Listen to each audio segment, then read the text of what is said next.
The Society for Psychical Research, or SPR, is a non-profit organisation that researches events considered to be paranormal.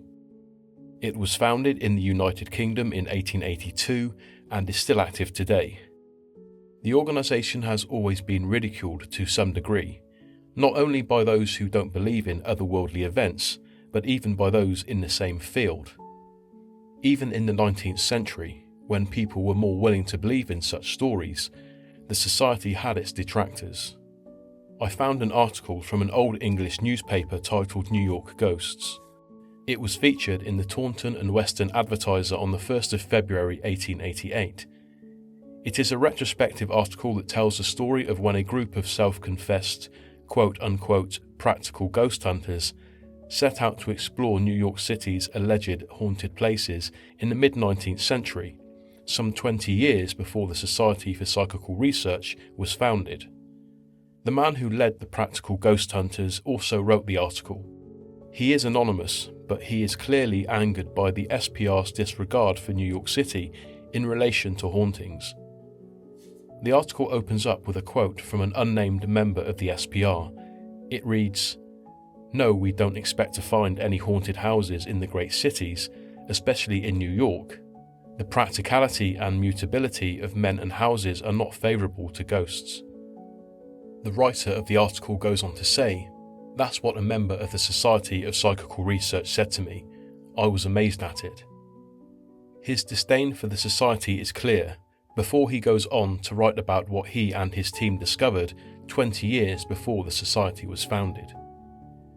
Disappointingly, for the next couple of paragraphs, the article skims over vague stories of bumps in the night and fruitless vigils in hotels and colonial homes in a very localised area of Manhattan. It is still interesting though. For example, the Nathan Mansion at number 12 West 23rd Street is mentioned. This is where the unsolved murder of Benjamin Nathan, who was the vice president of the New York Stock Exchange, took place in 1870. Although historically interesting, nothing of note is reported in regards to a paranormal investigation. Then, about halfway through the article, there is mention of a house on 2nd Avenue.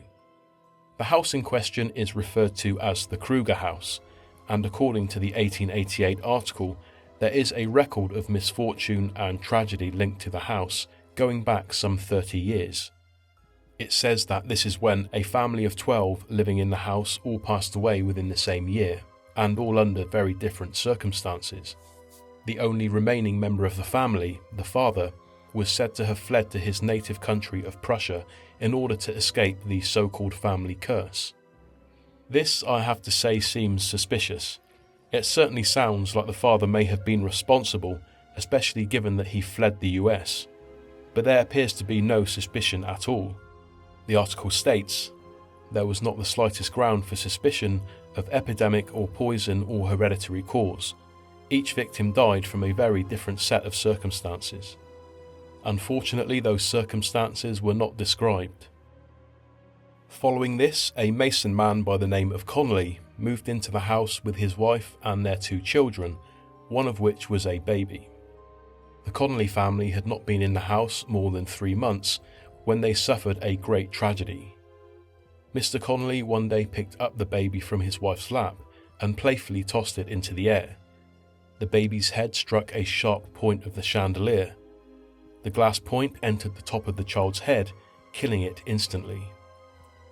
About 5 months later, in the same room, Mrs. Connolly was atop a stepladder hanging some curtains when the ladder gave way.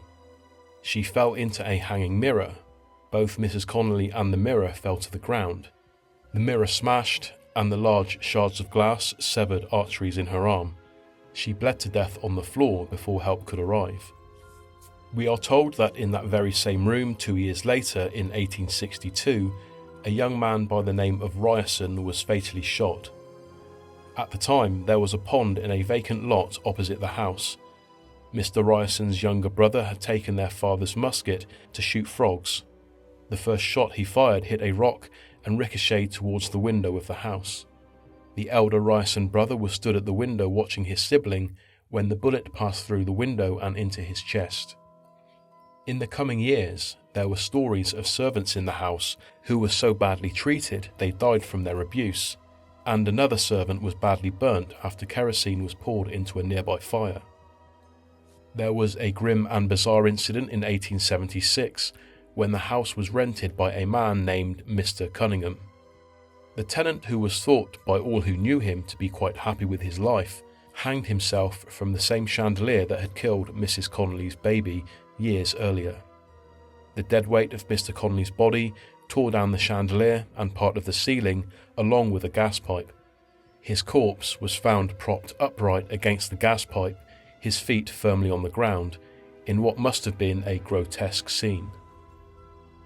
In 1879, Francis Stolnitz, a German businessman who was building a factory nearby, rented the house and carried out a lot of restoration work on the building. 6 months after he and his wife had moved in, she died a bizarre death when lightning struck the chimney. According to the article, the strike obliterated the chimney and killed Mrs. Stolnitz as she sat by the fire. She was thrown across the room, where she struck her head on the sharp corner of a heavy malachite pedestal. The blow did so much cranial damage that she passed away from the injury. That same year, 1879, the building was torn down. Probably nothing to do with its alleged reputation as a cursed building, and more to do with the expansion of New York City. It's also said that Francis Stolnitz, after losing his wife, saw his New York business venture fail by the end of the same year. The series of tragedies that befell the many residents of the house was, according to the article, simply put down to coincidence. But were the stories true? I had to look for proof that this Kruger house even existed. I immediately found out about the lost Harriet Kruger mansion that once stood at 128 West 14th Street, a mansion quite well known to New York historians.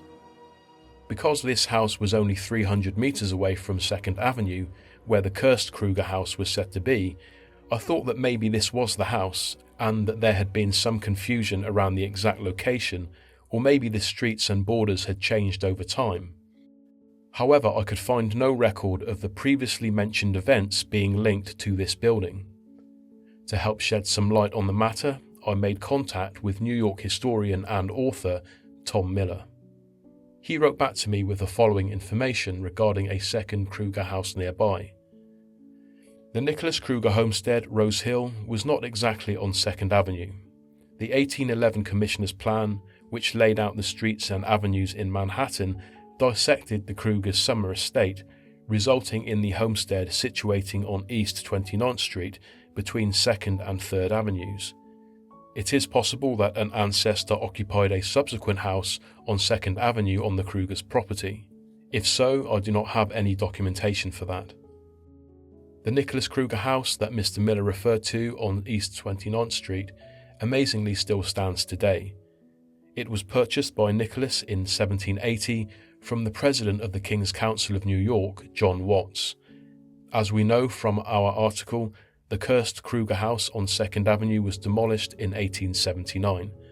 So it seems that Mr. Miller is right. There must have been a subsequent house on 2nd Avenue, likely owned by a member of Nicholas Kruger's family. After much searching, I unfortunately couldn't find any more information on the reported incidents at this mystery New York house. However, I did find the exact same article in an edition of the Savannah Morning News, a newspaper from Georgia, USA, dated October 2nd, 1887. It also appeared in the Boston Sunday Globe a week later. It was the same article, almost word for word. The only differences were the title of the article and the naming of the writer and head investigator, something, as I mentioned before, the 1888 UK article left out. The name of the writer is given as Nim Crinkle. This, it turns out, was the pen name of 19th century author, newspaper writer and drama critic Andrew Carpenter Wheeler.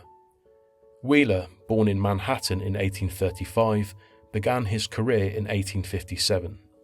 Besides his vocation as a journalist, he wrote a number of plays, short stories and books before his death in 1903.